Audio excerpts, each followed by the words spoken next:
Hi, I'm Maeve Millwood. I'm ideaXme's Rising Fashion Ambassador. I'm on a mission to track down the individuals who move the world of fashion and design forward and look to disrupt the landscape in which they work. For my maiden interviews, I've decided to focus on three 2018 Central St Martin grads who have all designed and created their collections with sustainability and upcycling at their core. This is a realm of fashion which is increasingly being explored by both the mainstream and burgeoning designers alike, all of whom are producing beautiful products in new and inventive ways that massively lessen the impact on our environment and aim to improve the lives of those making and wearing the product. My first interview of this series was with jewellery designer Matilde Mozzanega. The Milan native has just graduated from Central St Martin's BA in Jewellery Design and has produced an award-winning collection working with upcycled industrial cardboard tubing. Who are you? Okay, so my name is Matilde Mozzanega and I'm a jewellery designer graduated from Central St Martin just recently. And I've always been kind of interested into creating and making and working with my hands and especially working with materials. And what have you been working on? So my final year collection has been basically a continuation of a second year project related to jewellery and sustainability. In fact, my entire collection has been made of industrial cardboard tubing that I've basically upcycled, and through the transformation process, the material, I've seen qualities like natural looking qualities and organic qualities, basically been working and developing the material in the past 2 years. Reading your mission statement, Yeah. kind of says that you're focusing on non-precious materials. Were you worried that this was kind of going to be in opposition to what everyone perceives as jewellery now, which is obviously a focus on kind of like precious stones and precious metals? Were you worried about that using the cardboard? Well, basically, of course I was at the beginning, and it was mainly because I wasn't being true to the material. But when I started kind of listening to it and actually understanding what the transformation process was kind of telling me, I took it from there, and I basically, I've been focusing on its qualities as if it was a precious material. So it was definitely an initial struggle that actually lasted quite a few months. But then I think I kind of managed to bring it back to the context of contemporary jewellery through the use of recycled silver, which I carve within the material, and it looks still really, really organic, as almost as if it was tree stuff. It's recycled, utterly sympathetic with the material itself. Yeah, because looking at the shapes that you've achieved, it's amazing the way that they've turned into from what you know it is originally. An interesting aspect of my pieces is that I can never really predict what the shape is going to be like, but it's the material that kind of tells me how it is going to be. It dictates what the outcome is going to be. Oh, that's really interesting. What led you to focus on sustainability and recycling? Okay, basically the process has been very much intuitive and natural in the sense that I started working with industrial cardboard tubing almost by chance. In fact, I was more driven by qualities of cardboard tubings, not necessarily because it would have been a sustainable material to use, but because of its neutrality, inexpensiveness, and durability. And so, I then decided to embrace the theme of sustainability afterwards. It wasn't a premeditated sort of theme or path that I wanted to pursue. Okay. Going on to the cardboard tubing, can you talk us a little bit about the process that you went through from turning it from industrial cardboard into your pieces? Of course. So basically, I've been focusing on the idea of, and also the tension between having as a starting point an industrially produced material and turning it into an organic form.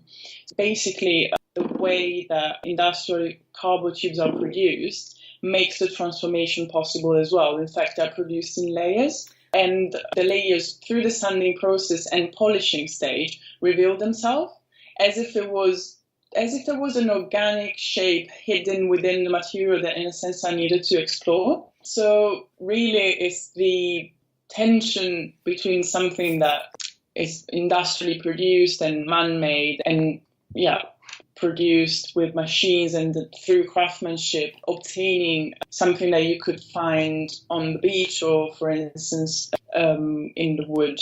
Yeah.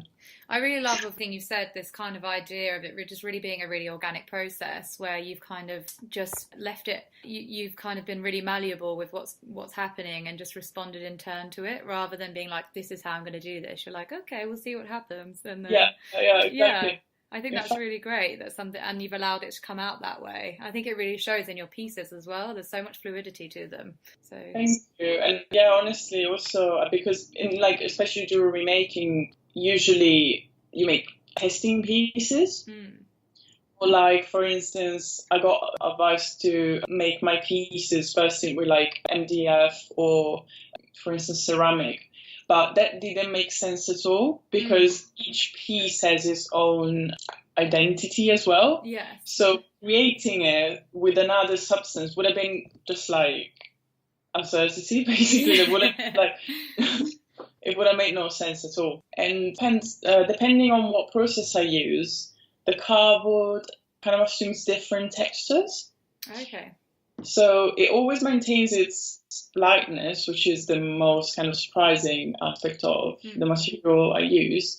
But also, like, even though I haven't colored it, the process allows me to, for instance, obtain pieces that look more like bone.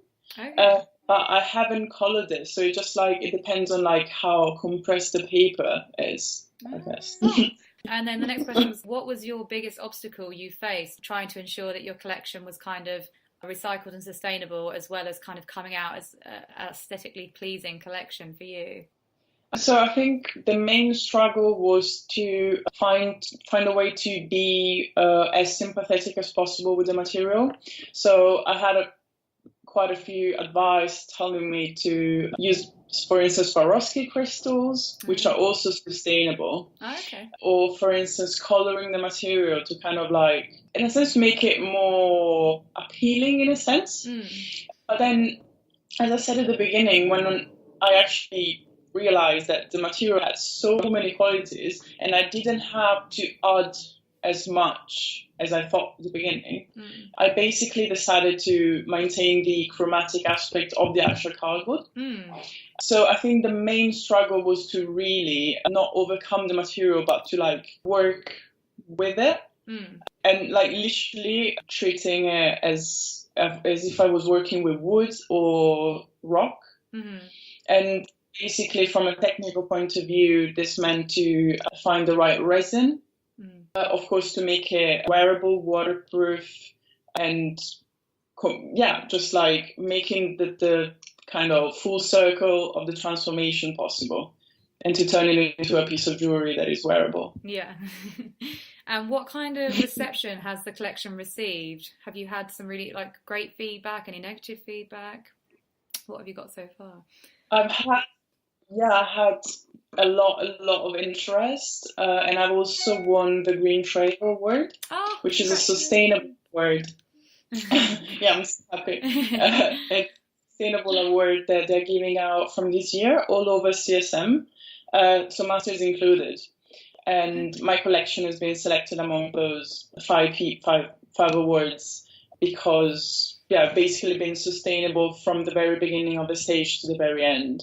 Yeah. What do you think is the future for like sustainable fashion in general? Do you think there are two concepts that can go together and thrive?